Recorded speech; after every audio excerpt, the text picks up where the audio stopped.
itu. Jadi harus ada yang memutuskan pengadilan ya. Benar. Kalau dia mengaku sudah tidak punya uang lagi dan Benar. sebagainya. Tidak serta-merta dia menyatakan pribadinya saya tidak punya uang lagi. Itu uang tadi kita dikemanain dong berarti ya? Kalau dia bilang nggak punya uang misalnya. Biasanya ini ada selain pidana inti, pidana asal, mereka juga melakukan suatu cuci uang.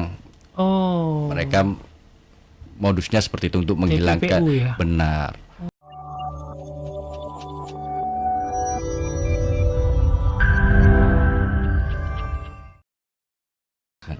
Malam Pak, saya tertarik menanyakan ini karena sepupu saya tertipu apartemen inisialnya M, yang saya yakin banyak yang kena juga. Apa bisa kembali ya uangnya padahal pengembangnya besar? Dengan upaya-upaya dan teknik seorang advokat secara profesional, kemungkinan itu bisa. Bisa ya? Bisa. Asalkan konsumen percaya terhadap siapa advokat yang ditunjuk untuk menangani satu perkara tersebut. Oke. Seperti itu. Itu advokat sudah tahu lah harus seperti apa ya. Benar. Tapi sepertinya jalannya agak terjal ya, Bang Andi. Sangat terjal. Pengalaman saya juga itu terjadi di salah satu developer dan pelaporan di Polda Metro juga. Dan itu dana tersebut sudah dikembalikan 100% kepada 100% kembali ya. ya, dan si pelaku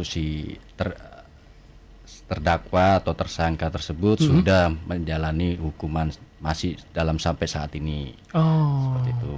Itu kalau boleh tahu kasus apa, Bang?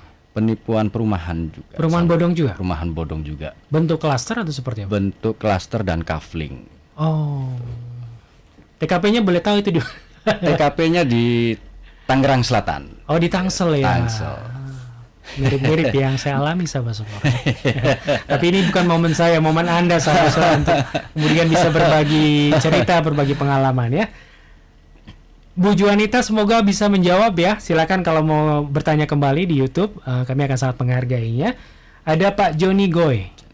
Apakah kalau sudah tertipu begitu uang bisa kembali padahal nyata-nyata pengembangnya sudah bangkrut? Itu gimana, Pak? Pengembang sudah bangkrut. Bangkrut ini dalam artian pengakuan atas diri sendiri ataukah berdasarkan dengan putusan pengadilan. Oh gitu. Jadi sesuatu hal yang menurut kepailitan atau pailit itu harus dinyatakan sesuai dengan putusan pengadilan. Pengadilan yang menilai. Tapi kalau menyatakan dirinya bangkrut itu tidak bisa. Seperti itu. Saya pura-pura bangkrut. Saya sudah bangkrut, saya sudah tidak punya uang. Punya uang lagi, mau bayar gimana misalnya gitu. Ternyata perusahaan itu masih berjalan. Oh. Yang menyatakan bangkrut itu adalah pengadilan. Pengadilan. Iya, benar. Tapi ternyata misalnya ya Bang ya, aku sudah tidak punya uang lagi, gimana mau kembalikan ya? Itu tetap harus dikejar ya? Tetap harus dikejar. Kita kan modus-modus seperti itu kan kita ada tidak saja ya? harus dengan dasar hukum, bukan dengan dasar pernyataan pribadi. Oke. Seperti itu. Untuk itulah ada klinik hukum ya. Benar. Kita harus semua mendasarkan hukum ya. Benar. Nggak boleh percaya langsung juga, apalagi kita sudah dirugikan ya. Benar. Mungkin minta-minta begitu ya, mohon maaf saya udah nggak bisa lagi dan sebagainya, nggak punya duit gitu ya. Harus dibuktikan dengan putusan pengadilan niaga apabila dia mengalami kebangkrutan atau hal ya kepailitan lah seperti itu. Jadi harus ada yang memutuskan pengadilan ya. Benar. Kalau dia mengaku sudah tidak punya uang lagi dan sebagainya. Tidak serta-merta dia menyatakan pribadinya saya tidak punya uang lagi. Itu uang tadi kita dikemanain dong berarti ya? Kalau dia bilang nggak punya uang misalnya. Biasanya ini ada selain pidana inti, pidana asal, mereka juga melakukan suatu cuci uang. Oh. Mereka modusnya seperti itu untuk menghilangkan. TPPU ya? Benar. Mereka akan menyamarkan aliran uang itu mau kemana mereka akan samarkan itu. Iya, iya. Seperti itu. Jadi sebenarnya kita juga tidak boleh percaya ya. Benar. Karena alasan mungkin kasihan dan sebagainya. Benar. Atau mungkin sahabat Sonora waktu ketika Anda cari rumah begitu yang mengantarkan adalah misalnya tetangga Anda. Ini developernya anak saya dan sebagainya, tapi ternyata di tengah jalan ya kita juga yang rugi ya. Benar. Bilangnya bangkrut. Ada yang ingin disampaikan kembali Bang Andi? Ya, untuk trik-triknya. Ya, trik-triknya ini penting ya sahabat Sonora ya. Membedakan perumahan bodong atau enggak ya, satu adanya informasi yang dimuat pada brosur maupun yang disampaikan itu cirinya yang bodong adalah kurang transparan. Ya. Dua, kredibilitas serta rancang perizinan yang belum pasti bahkan tidak sesuai. Nah, untuk yang ketiga terdapat misinformasi dalam brosur, apa yang disampaikan dalam brosur dengan apa yang disampaikan customer service itu biasanya tidak ada persesuaian.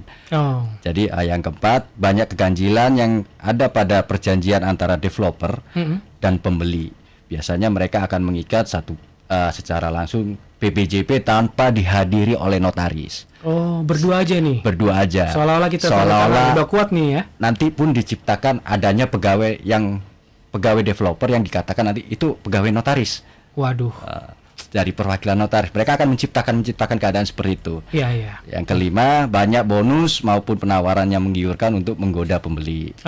Yang keenam, harga yang ditawarkan tidak masuk akal untuk proyek yang dijanjikan. Misal proyek 1 hektar, tapi harga 100 juta satu rumah, itu tidak make sense menurut saya. Itu banyak beredar juga loh tawaran-tawaran di media sosial loh itu, Bang. Benar, apalagi di Instagram atau blasting melalui WhatsApp. Iya. Seperti itu tidak. Kita harus tetap waspada loh sahabat Sonora. Wah, mau murah nih dan sebagainya, ternyata benar. ketipu juga ya. Benar.